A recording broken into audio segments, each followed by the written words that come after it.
구독, 좋아요, 그리고 공유까지도 눌러주시면 저에게 도움이 되겠습니다.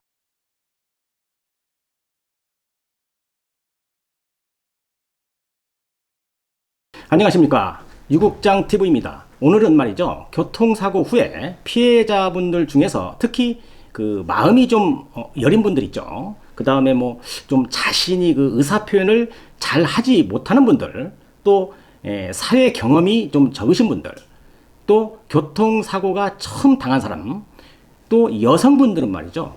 보험회사 직원이 어떠한 이야기를 하면 굉장히 어쩔 줄을 모르고 당황하신다거나 잘못 판단을 해서 불이익을 당하는 경우가 굉장히 많습니다. 보험사 직원의 언어 속에는 회사의 영리를 목적으로 하는 그런 기교적인 멘트가 있으므로 주의를 해야 한다는 차원에서 제가 영상을 제작해 보았습니다. 대략 한 5가지 정도로 추려 보았는데요. 보험회사 직원은 교통사고 피해자가 사고 초기에 병원에 입원을 하면 전화를 하게 됩니다. 이때는 거의 안부전화 수준입니다. 많은 걱정을 해주는 척 하기도 하고, 그리고 본론으로 들어갑니다.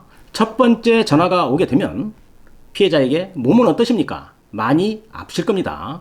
병원에 치료비 지급 보증을 해 놓았으니 피해자분께서는 전혀 걱정하지 마시고 치료 잘 받으시지요. 이렇게 불편한 사항이 있으면 언제든지 또 연락을 주세요 하고 첫 번째 전화는 끝을 냅니다. 아주 예의적인 그런 전화로 보면 되겠습니다. 그 다음에 두 번째 전화가 오게 되는데요. 두 번째 전화는 피해자를 탐색하는 그런 전화로 보시면 되겠습니다. 그동안 치료로 몸은 좀 좋아지셨는지요? 혹시 합의할 의사가 있습니까? 이렇게 하면서 시쳇말로 상당히 간을 보는 겁니다. 보험회사 직원은 조기 합의로 가야 될 환자인지 아니면 입원이 유지, 진행해야 하는 그런 환자인지를 탐색하는 것입니다. 조기 합의가 가능하다고 판단이 되면 여기서부터는 매우 신속하고 집중력 있게 접근을 하는 것입니다. 뭐 그 병원에 뭐 좋은 일 할 거 있습니까? 그 병원으로 지급되어야 할 입원비 등을 향후 치료비로 환자분에게 드릴 테니까 합의하시고 치료는 의료보험으로 받으시라. 이런 식으로 회유를 합니다. 이때 합의 금액은 널뛰기를 하는 것이죠. 정해진 틀이나 규정이 없습니다. 무조건 합의를 성사시켜야 하는 겁니다. 하이에나가 사냥을 하듯이 이 건을 해결하려고 무척 노력을 하는 것이죠. 이때 많은 피해자들이 자신의 충분한 권리를 찾지 못하고 합의하는 경우도 있겠고, 또 이런 틈을 타서 야무지게 합의금을 잘 받고 종결하는 분도 제가 많이 보았습니다. 이때 보험회사는 전화상으로 녹음을 하고 합의를 성사시키면서 피해자의 은행 계좌로 합의금을 즉시 입금을 해줍니다. 왜 이렇게 빨리 처리해줄까요? 이것은 자신의 회사에 뭔가 모르게 이익이 되기 때문입니다. 이걸 아셔야 하는 겁니다. 그런데 입원을 하면서 진행해야 하는 환자로 판단이 된다면 보험회사 직원은 여기서 딱 손을 놓게 되는 것입니다. 그 후에 세 번째 전화가 오게 되는 것이죠. 이때는 합의가 잘 안 되는 환자에게는 약간의 압박도 하면서 보험사의 본성이 나오게 되는 것입니다. 그래도 합의가 잘 안 되면 이때부터는 전화하지 않습니다. 아주 손을 떼는 겁니다. 그것은 보험회사 담당자가 장기전으로 간다는 것이죠. 이제는 합의를 하려면 하고 하지 않아도 좋다. 이런 의사 표현인 것입니다. 교통사고 피해자를 아주 애타게 만드는 심리전으로 가게 된다는 뜻이죠.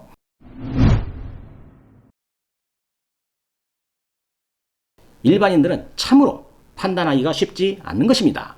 과실이 아주 많은 경우가 아니라면 일반적으로 치료 기간이 길어진다든가 해서 합의금이 줄어드는 경우는 흔치 않습니다. 특히 장애가 남을 수 있는 피해자들은 입원 기간이나 치료 기간이 길어지면 합의금이 더 늘어나면 늘어나지 줄어들지는 않습니다. 아주 기본적인 계산법입니다. 오래 치료하면 합의금이 줄어들 수 있다는 이야기는 순전히 정직하지 못한 그런 멘트입니다. 만약에 골절 환자나 장애가 남는 환자의 경우에는 입원이 한 달 늘어날수록 일 못하는 일실 수익이 1개월치의 금액이 늘어난다는 이야기입니다. 이런 이야기로 피해자들의 판단을 흐리게 하면 안 되는 것입니다. 의료 자문의 허구성은 말도 못합니다. 객관성도 없고요. 왜 하는지는 저도 잘 모르겠습니다. 보험회사의 의료 자문이라는 것이 말입니다. 의사가 환자를 보지도 않고 서류나 CD 영상 이런 것으로 환자의 상태를 판단해서 의사의 자문 결과라고 소견을 작성해 주는데요. 순전히 비객관적이고 믿을 수 없는 의견입니다. 아마도 보험회사 입장에서는 이러한 생각으로 자문을 하지 않나 이런 생각을 하는데요.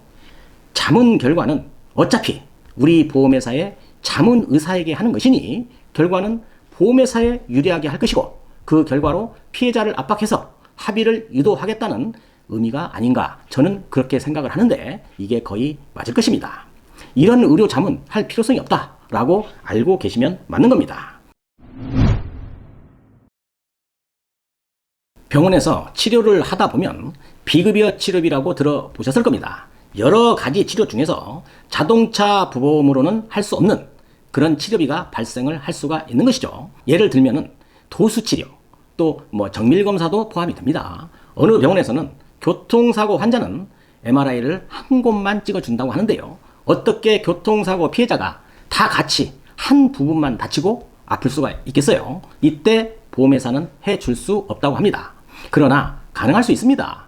의사의 소견이 있다면 비급여 치료도 할 수 있고 정밀검사도 여러 군데 할 수도 있습니다. 급여해 주지 않는다고 한다면 먼저 의사와 상의를 해서 치료비 계산하고 의사의 소견서 받아 놓으시면 대부분 다 해결이 됩니다. 법원 판사님의 기준도 환자의 치료를 목적으로 하는 의료 행위에 대해서는 다 인정을 해주고 있는 것입니다. 간병비 역시 마찬가지인데요. 병명에 따라서 보험회사 지급 기준에서는 최장 60일 정도 인정해 주는 듯 하는데요. 요추 압박굴절로 몸을 움직이지 못하는 경우, 상반신 마비, 또 하반신 마비가 있는 경우, 또 전신적인 마비 이런 환자, 누군가의 도움을 받아야만 일상적인 생활을 유지할 수 있는 이런 경우가 있겠죠. 이런 경우에도 보험사 직원은 보험회사의 지급 기준이라는 것으로 개호 기간을 제한을 해옵니다. 정당한 이야기는 받아들이지만 현실적이지도 않고 객관적이지도 않은 그런 말은 동의를 할 필요가 없는 것이죠.